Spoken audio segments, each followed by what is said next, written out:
Nothing.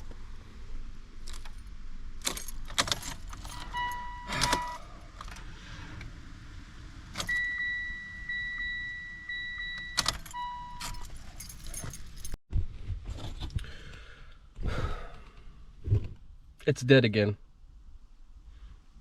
For the 200th time. Let me tell you a story about this car, guys.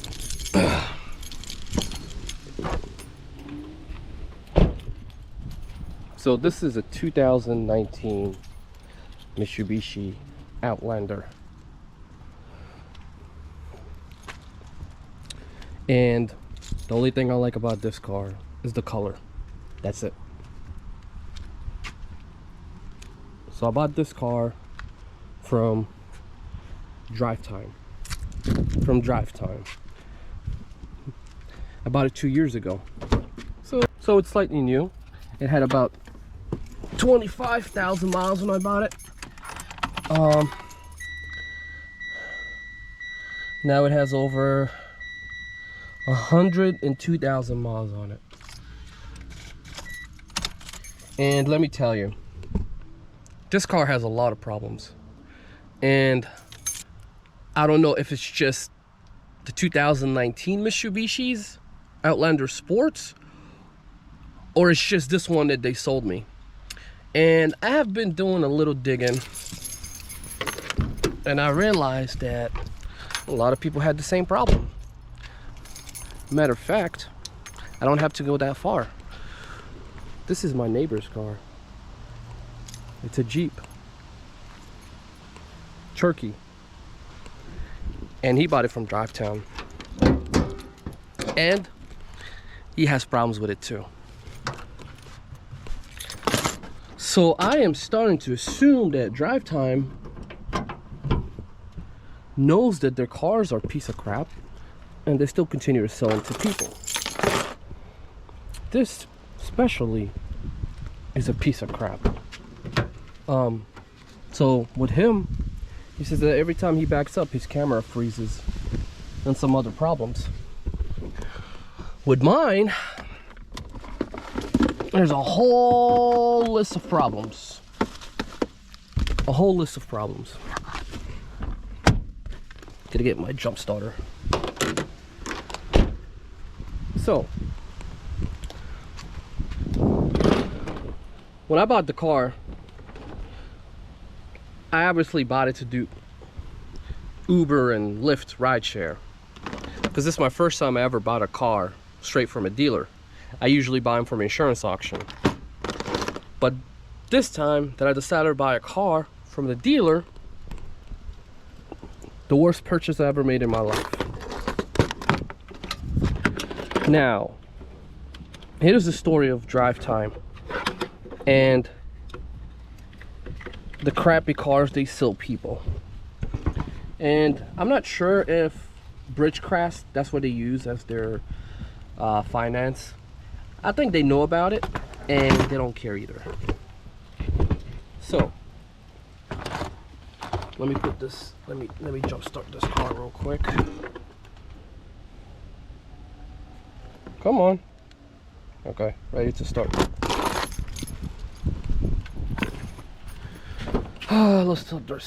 Let's start this sucker real quick. There we go.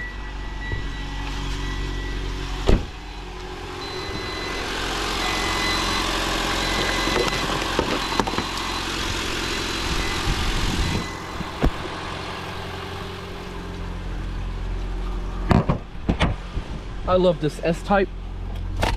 It's really unique. It actually starts my car sometimes when it's only like 10% juice left in it.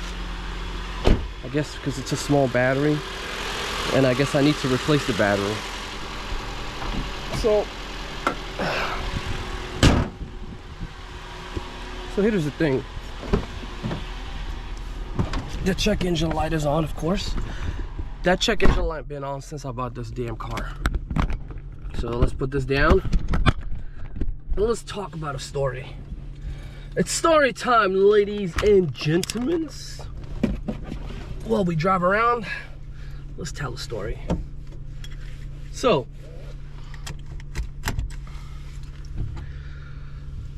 before we drive around.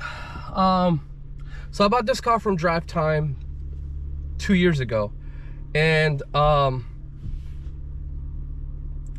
it's crazy because I told them I needed a car for rideshare. So this one had 25,000, and then there was a Volkswagen Passat that has 85,000 miles on it. And the lady that works there, like the logic, this lady had like no logic, like no common sense. So she told me, I was like, well, I don't like the Passat. It has about 80,000 miles on it. I'm looking for something lower mileage. And she literally said, oh, well, you're doing rideshare, so why does it matter if the car has high mileage? Really?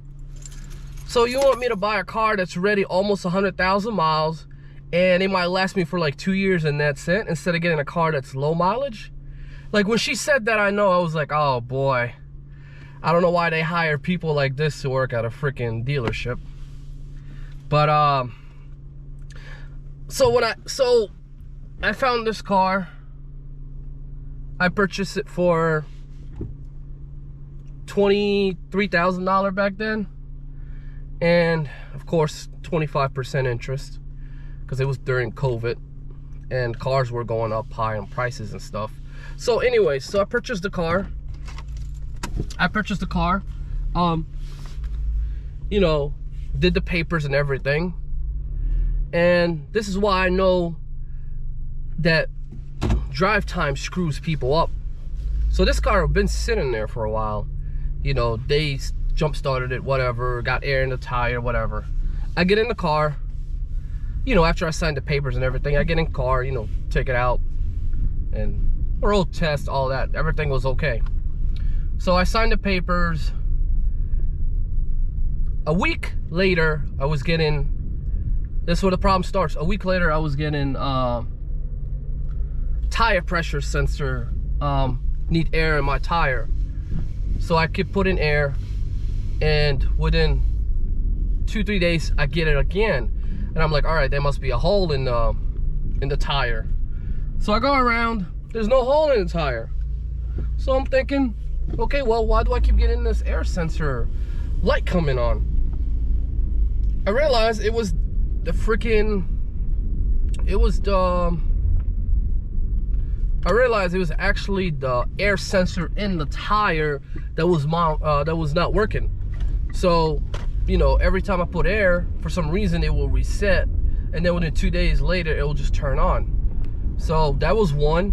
So I spent about $150 getting that sensor, which is okay. It's still under warranty, but to me it was like, you know what, it's $150, let me do it, whatever. So I was doing rideshare with it, and then 2 months later, you gotta realize they only gave me about 40,000 mile warranty on this. And with rideshare, you know, if you guys don't know, we drive a lot. So that 40,000, we might put it in 1 year in the car. Anyway, so a couple months later, I drove it to Florida, and then the service engine soon came on. Service engine soon. So I'm thinking, okay, maybe an oil change. I changed my oil, they resetted the light went off. A couple days later, it came on again. And I'm like, okay, I just changed my oil, what the heck is going on? Anyway, so I thought maybe it's just, I don't know, maybe I thought it was just something wrong with, it could be like, you know, maybe a sensor or something. And a year later, my warranty expired because I already did over 40,000 miles on it. And, well, let's go back. Before I did the 40,000 miles on it, I had it like around a couple months after I came from Florida. Actually, not a couple months. It was actually when I came back from Florida. A week later, you know, I decided to take a break and just don't drive for a couple days because I was tired. So I let the car sit there for like 3 days. I came back to start it, the car won't start. So my neighbor gave me a jump start. I'm thinking, okay, well, maybe it's just a battery, you know, dead battery, whatever. He gave me jump start. He jump started my car, drove it, did Uber with it for like a couple weeks. And then it was Saturday and Sunday, I decided to take 2 days off. I take 2 days off, the battery won't start again. And I'm thinking, okay, maybe they sold me a car with a bad battery, whatever. I replaced the battery, drove it again, took a break. It did the same thing again. And I'm thinking, okay, well, it can't be a battery because I just changed it like within like 3 weeks. So it has to be something. So I took it to the mechanic. You know, he tested my alternator and tested my battery and said that everything works fine. So he told me that something in the car is draining my battery. I don't know what it is because my warranty expired, and so I never went to the dealer. So when I was looking online, they said that, you know, it could be a faulty computer module. For some reason, they think the car's still running, so it just keeps draining the battery. But oh shit. But yeah, so they said it could be a computer module. I haven't replaced the computer module yet. They said it might be that, but here's the thing.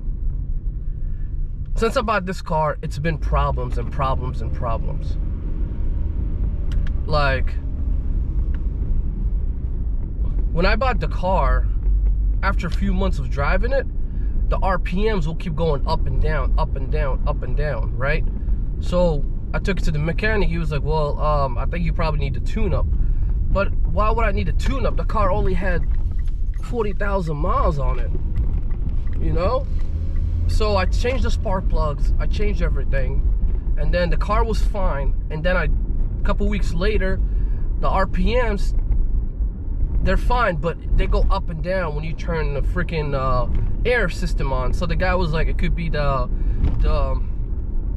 throttle that needs to be cleaned. So we cleaned that, and the car was running fine.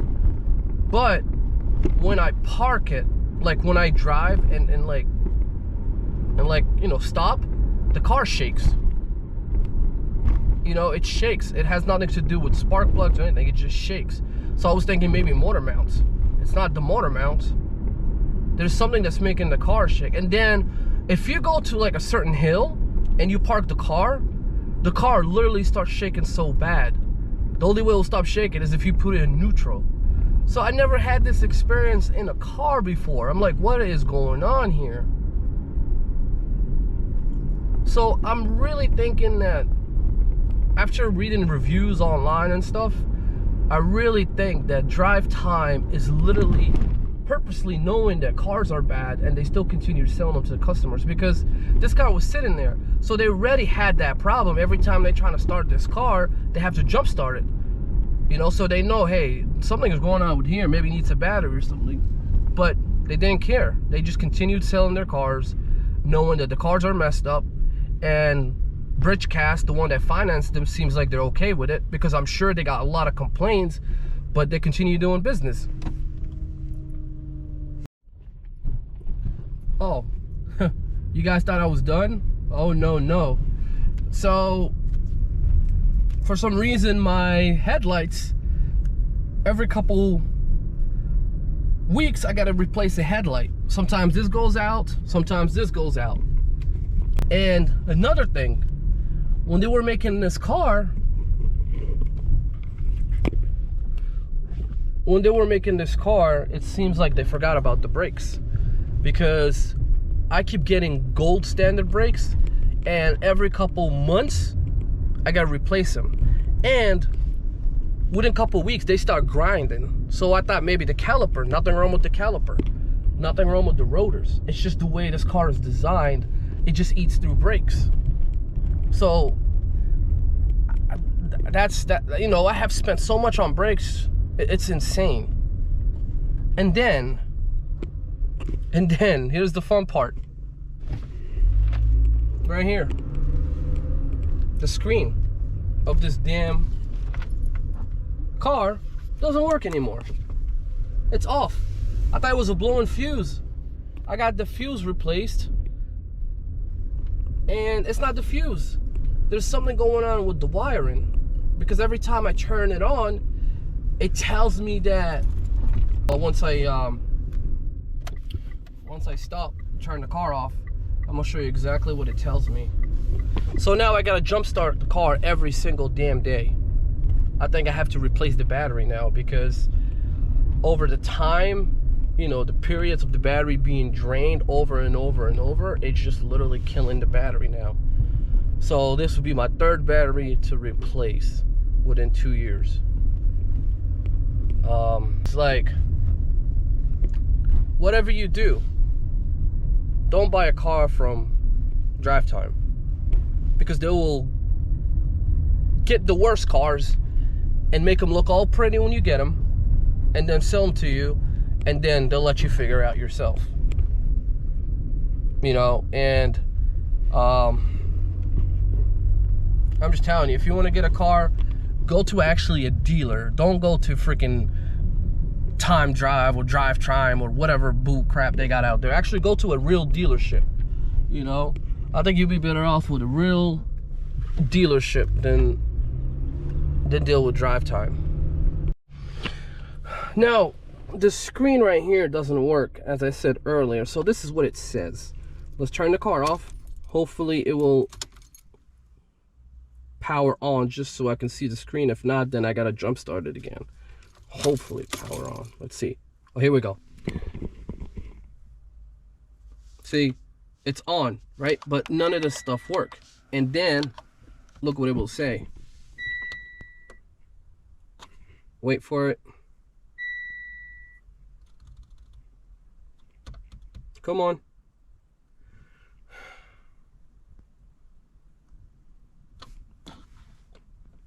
Come on. Oh, it didn't say it. But what would it say is that it will say that the screen is overheating, and it will tell me that it will turn off, and then when it calls off, it will turn back on. But it never does. It just never does. So that tells you clearly it is wiring issue. So I'm guessing, was this car flooded? Because it does give you issues just like a flooded car, where it has wiring problem. I won't be surprised if they sold me a flooded car. And I don't think Mitsubishi Outlanders are that bad. I just think this one they sold me is bad. And they knew that, and they still continued putting it out there on the market and selling it to suckers like me. I'm guessing whoever had it, the first owner, maybe that's why they traded in, because they know that this car has so much problem. And then DriveTime bought it and sold it to me. So the sucker sold it to them and they sold it to me. So I'm a sucker too now. This car has no features. It has more plastic than Toys R Us, you know, and it's just, you know, everything. Look at this big gap in here, you know, it's just terrible, you know. It's just, it's this car is just, there's no features in it. There's no sunroof. They don't even have the place where you put your sunglasses in here, you know. And it's just a terrible car. It's just a terrible, terrible car. You know, worst car I ever bought. You know, I even had a, I had a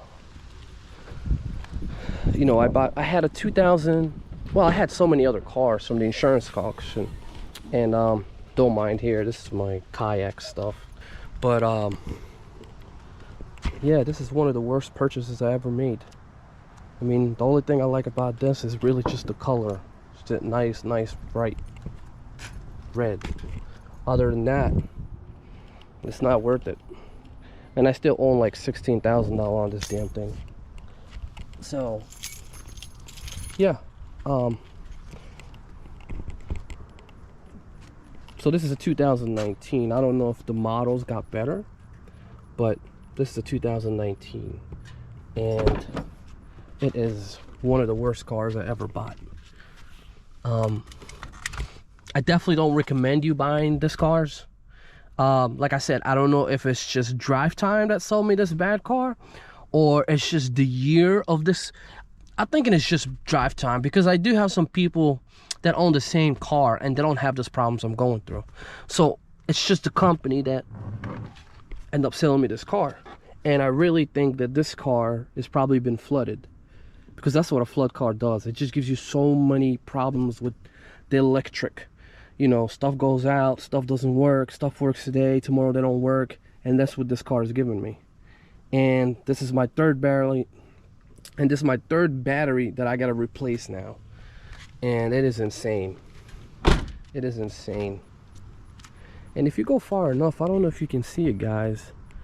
You probably can't, but this red is a little bit darker than this red, so that tells you this thing might have been in a car accident, or they had to replace the door for some reason. So, but the rims are not that bad. I like the rims on this car, but they need to be washed though, because they're dirty. But yeah, guys, so at the end of the day, I think DriveTime screwed me over. Don't get screwed.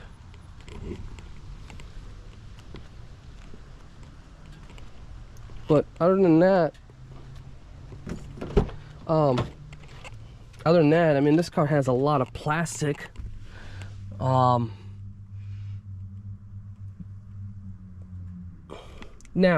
there's some stuff that now don't get me wrong, there's some things that I like about this car. One, it has plenty of space inside. Two, I do like the red color. I do like the rims on it. It's pretty nice. They're 18-inch Firestone. There's plenty of room in the back. You know, it's not the greatest when it comes to gas. You know, it's only doing about, mine shows it's only doing about 26 miles per gallon for 4-cylinder. Huh, interesting. I think that's the only thing I like about it. Other than that, it's just, they need to do better. Mitsubishi needs to do better and make better cars, because if you go to their lot, you only find the Outlander and you find Mitsubishi Cross Eclipse. I wonder whose idea that was. Don't get me wrong, I love the old Eclipse, they look nice, but Mitsubishi Eclipse Cross, that's like saying, that's like getting a Corvette and making a freaking SUV out of it. That just makes no sense. But yeah, that's all I got for you guys. Thanks for watching, and I'll see you in the next video.